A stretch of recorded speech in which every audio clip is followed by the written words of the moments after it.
नमस्कार फ्रेंड्स, मी ॲडव्होकेट संजय गुरव. आज आपण भारतीय न्यायसंहिता 2023 या कायद्यातील कलम 63 या कलम 63च्या तरतुदी आज आपण सविस्तरपणे पाहणार आहोत.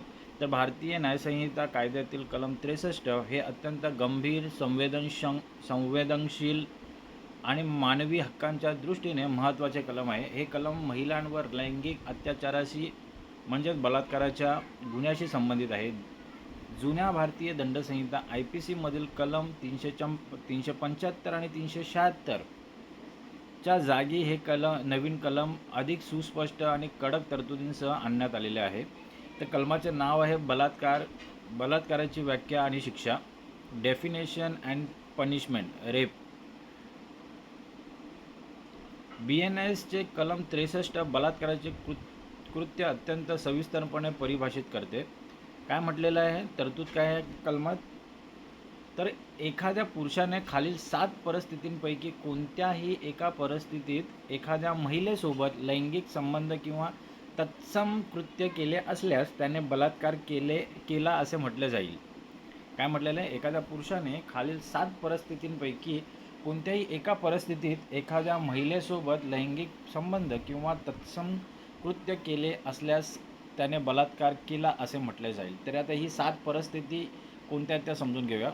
कोणत्या 7 परिस्थितीमध्ये बलात्कार समजला जाईल हे समजून घेऊया. पहिली परिस्थिती आहे तिच्या इच्छेविरुद्ध, अगेन्स्ट द हर विल. दुसरी आहे तिच्या संमतीशिवाय, विदाऊट हर कन्सेंट.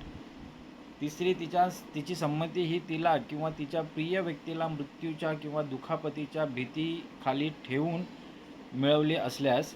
चौथी आहे जेव्हा पुरुषाला माहीत आहे की तो तिचा पती नाही, परंतु महिलेला असे भास भासवले गेले की तो तिचा वैध पती आहे. अशा परिस्थितीत जेव्हा तिने संमती दिली आहे परंतु ती संमती देताना ती मानसिक अस्वस्थता, अंमली पदार्थ किंवा दारूच्या नशेत असल्यामुळे कृत्याचे परिणाम समजण्यास असमर्थ होती. 6वा आहे फसवणूक करून किंवा तथ्यांचा चुकीचा गैरवापर, मिसकन्सेप्शन ऑफ फॅक्ट. उदाहरणार्थ लग्नाचे खोटे आमिष दाखवून करून संमती मिळवली असल्यास. आणि 7वा आहे जेव्हा ती महिला 18 वर्षांपेक्षा कमी वयाची असेल, मग तिची संमती असो वा नसो. ह्या 7 परिस्थितीमध्ये जर एखाद्या पुरुषाने महिलावर बलात्कार केला तर ते बलात्कार समजले जाईल. शारीरिक अत्याचार केल्यास तो बलात्कार समजला जाईल. कोणत्या 7 परिस्थिती आहेत? तर पहिला आहे तिच्या इच्छेविरुद्ध, अगेन्स्ट हर विल. तिच्या संमतीशिवाय, विदाऊट हर कन्सेंट. तिची संमती ही तिला किंवा तिच्या प्रिय व्यक्तीला मृत्यूच्या किंवा दुखापतीच्या भीतीखाली ठेवून मिळवली असल्यास. चौथा आहे जेव्हा पुरुषाला माहीत आहे की तो तिचा पती नाही, परंतु महिलेला असे भासवले गेले की तो तिचा वैध पती आहे, ह्या परिस्थितीत. 5वा आहे जेव्हा तिने संमती दिली आहे परंतु ती संमती देताना ती मानसिक अस्वस्थता, अंमली पदार्थ किंवा दारूच्या नशेत असल्यामुळे कृत्याचे परिणाम समजण्यास असमर्थ होती. 6वा आहे फसवणूक करून किंवा तथ्यांचा चुकीचा गैरसमज, मिसकन्सेप्शन ऑफ फॅक्ट. उदाहरणार्थ लग्नाचे खोटे आमिष करून संमती मिळवली असल्यास. 7वा आहे जेव्हा ती महिला 18 वर्षांपेक्षा कमी वयाची असेल, मग तिची संमती असो वा नसो. या 7 परिस्थितीमध्ये जर कोणत्याही पुरुषाने एखाद्या महिलेचा अत्याचार केल्यास त्याला बलात्कार समजले जाईल. अपवाद काय, एक्सेप्शन काय? वैवाहिक बलात्कार, मार्शल रेप संबंधात जुना अपवाद कायम ठेवण्यात आला आहे, ज्यानुसार पत्नीचे वय 18 वर्षांपेक्षा जास्त असल्यास पतीने तिच्याशी केलेले कृत्य या कलमात येत नाही, परंतु यासाठी कलम 67 अंतर्गत वेगळी तरतूद आहे. आता सोप्या शब्दात त्या कलमाचं स्पष्टीकरण पाहूया. या कलमाचा मुख्य गाभा इच्छा, विल आणि मुक्त संमती म्हणजे फ्री कन्सेंट या 2 शब्दांवर टिकून आहे. जर एखाद्या महिलेची मानसिक आणि शारीरिक तयारी नसेल किंवा तिची संमती भीतीने, फसवणुकीने किंवा नशेचा फायदा घेऊन घेतली असेल तर कायदा त्याला संमती मानत नाही आणि हे कृत्य बलात्कार ठरते. उदाहरणं समजून घेऊया. उदाहरण अ, लग्नाचे खोटे आमिष. हा नावाच्या महिला सहकार्याला लग्नाचे खोटे आश्वासन देतो. त्याचा उद्देश केवळ लैंगिक संबंध ठेवणे हाच होता आणि नंतर तो लग्न करण्यास नकार देतो. इथे ची संमती फसवणुकीवर आधारित असल्याने कलम 63 नुसार हा बलात्कार मानला जाईल. उदाहरण 2 ब नशेत गैरफायदा. एखाद्या पार्टीमध्ये महिलेच्या पेयात गुंगीचे औषध मिसळून ती बेशुद्ध किंवा अर्धवट शुद्धीत असताना तिच्याशी संबंध प्रस्थापित करणे हा देखील बलात्कार मानला जाईल. आता हे कलम का अस्तित्वात आलेलं आहे? महिलांची शारीरिक स्वायत्तता, बॉडीली ऑटोनॉमी, सन्मान आणि समाजातील सुरक्षा अबाधित राखणे हा या कलमाचा मुख्य हेतू आहे. प्राचीन काळापासून महिलांवर होणाऱ्या लैंगिक अत्याचारांना आळा घालण्यासाठी कठोर कायद्याची गरज होती. IPC 375 वेळोवेळी, विशेषतः 2013च्या निर्भया प्रकरणानंतर बदल झाले. BNS भारतीय न्यायसंहिता कायद्यातील 63च्या रूपात या कायद्याला अधिक आधुनिक बनवण्यात आले आहे, जेणेकरून संमतीच्या छुप्या व्याख्यांचा गैरफायदा गुन्हेगारांना घेता येणार नाही. आता कलमाचे महत्त्व आणि उद्दिष्ट काय? उद्दिष्ट काय तर महिलांना लैंगिक शोषणापासून कायदेशीर सुरक्षा, कवच देणे आणि गुन्हेगारांना कठोर संदेश देणे. महत्त्व काय? हे कलम स्पष्ट करते की नाही म्हणजे नाही, नो मीन्स नो. केवळ शरीराने विरोध केला नाही म्हणजे संमती होती असे न्यायालयात ग्राह्य धरले जात नाही. महिलांच्या संमतीचा अधिकार हा सर्वोच्च आहे, हे कलमाचे महत्त्व आहे. लॅटिन सिद्धांत काय आहे या कलमासंबंधित? या कलमाशी अत्यंत जवळचा सिद्धांत म्हणजे इन्व्हिटो बेनेफिशियम नॉन डेट्युअर. कोणावरही त्याच्या इच्छेविरुद्ध कोणताही फायदा किंवा कृत्य लादले जाऊ शकत नाही, असा या लॅटिन मॅगझिनचा अर्थ होतो. तसेच मेन्स रिया, गुन्हेगारी हेतूच्या संदर्भात जर पुरुषाला ठाऊक आहे की महिलेची संमती मुक्त नाही किंवा ती अल्पवयीन आहे, तर त्याचा गुन्हेगारी हेतू तिथेच सिद्ध होतो. कलमाचे उल्लंघन, शिक्षा आणि उपाय काय आहेत? उल्लंघन कसं होतं, व्हायोलेशन कसं होईल? कलमात नमूद केलेल्या 7 अटींपैकी कोणत्याही एका अटीचे उल्लंघन करून केलेले कृत्य हा दखलपात्र, कॉग्निझेबल आहे.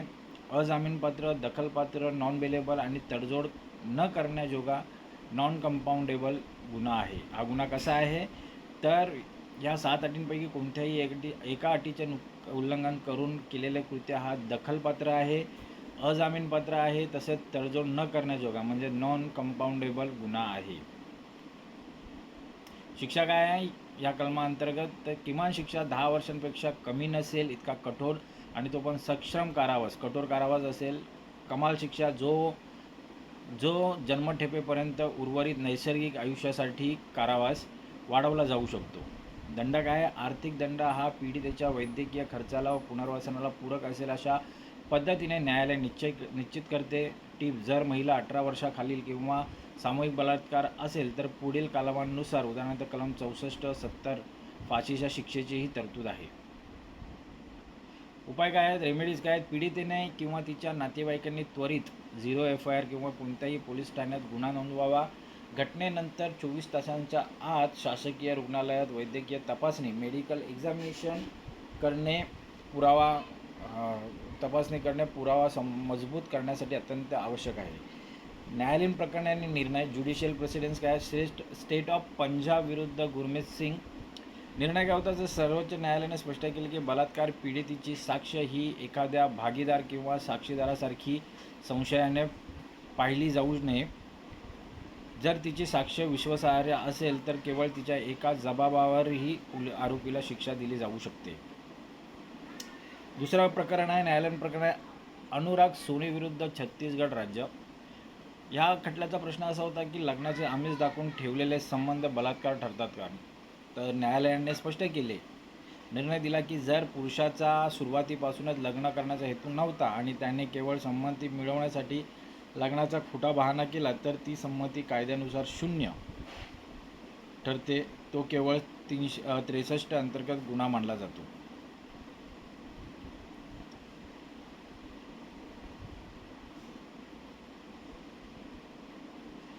संविधानात्मक कलमे आणि इतर कायदे कोणते आहेत या कलमाला संबंधित ते समजून घेऊया. भारतीय संविधानातील कलम 15(3) आर्टिकल 15(3) हा महिला आणि मुलांसाठी विशेष कायदे करण्याचे अधिकार संविधानाने राज्यसंस्थेला दिले आहेत, ज्या अंतर्गत हे कलम येते. भारतीय संविधान कलम 21 आर्टिकल 21 सन्मानाने जगण्याचा अधिकार. सर्वोच्च न्यायालयानुसार बलात्कार हा या मूलभूत अधिकाराचे क्रूर उल्लंघन आहे. पोक्सो कायदा 2022 मधला 2012 पोक्सो कायदा, जर पीडित मुलगी 18 वर्षापेक्षा कमी वयाची असेल तर BNS 63 सोबत पोक्सो कायदा देखील लागू होतो. आता या कलमाची समीक्षा कशी करता येईल, क्रिटिसिझम आणि रिव्ह्यू कसा करता येईल, तर सकारात्मक बाजू काय ह्या कलमाची, तर BNSमध्ये भारतीय न्यायसंहिता कायद्यामध्ये या कलमाची पुनर्रचना करून प्रक्रिया अधिक वेगवान करण्याचा प्रयत्न केला आहे. शिक्षेची तीव्रता वाढवून गुन्हेगारांवर जरब बसवण्याचा प्रयत्न स्तुत्य आहे. समीक्षावाद काय, तर वैवाहिक बलात्काराला मॅरिटल रेप अद्याप पूर्णपणे मुख्य गुन्ह्यात अपवाद म्हणून ठेवल्याने महिला संघटनांकडून त्यावर टीका केली जाते. दुसरीकडे काही प्रकरणांमध्ये सहमतीने निर्माण केलेल्या संबंधानंतर वाद झाल्यास या कलमाचा गैरवापर करून खोट्या केसेस दाखल केल्या जातात, ज्यामध्ये पुरुषांना निर्दोषत्व सिद्ध करेपर्यंत प्रचंड मानसिक आणि सामाजिक त्रासाला सामोरे जावे लागते. निष्कर्ष काय, तर भारतीय न्यायसंहितेचे कलम 63 हे महिलांच्या सन्मानाचे आणि अस्मितेचे रक्षण करणारे कायदेशीर शस्त्र आहे. हे कलम केवळ शारीरिक बळाच्या वापरालाच गुन्हा मानत नाही, तर मानसिक फसवणूक आणि बळजबरीलाही तितकेच दोषी धरते. समाजात नैतिक मूल्य टिकवून ठेवण्यासाठी आणि महिलांना सुरक्षित वातावरण देण्यासाठी या कलमाची अंमलबजावणी अत्यंत चोख आणि निष्पक्षपातीपणे होणे गरजेचे आहे. तर मित्रांनो, आज आपण भारतीय न्यायसंहिता या कायद्यातील कलम 63च्या तरतुदी आज आपण सविस्तरपणे पाहिलेल्या आहेत. हे कलम अधिक चांगल्या प्रकारे समजून घेण्यासाठी, ह्या कलमाच्या तरतुदी अधिक चांगल्या प्रकारे समजून घेण्यासाठी हा व्हिडिओ तुम्ही वारंवार पहा, जेणेकरून ह्या कलमाच्या तरतुदी तुम्हाला अधिक चांगल्या प्रकारे समजतील. असेच कायदेविषयक ज्ञान मिळवण्यासाठी, कायदेविषयक माहिती मिळवण्यासाठी आमचं चॅनल सबस्क्राईब करा, लाईक करा, शेअर करा आणि आपल्या प्रियजनांना, मित्रांना फॉरवर्ड करा, जेणेकरून त्यांचंही कायदेविषयक ज्ञान वाढेल, त्यांनाही कायदेविषयक माहिती मिळेल. तर आज आपण इथेच थांबूया. धन्यवाद.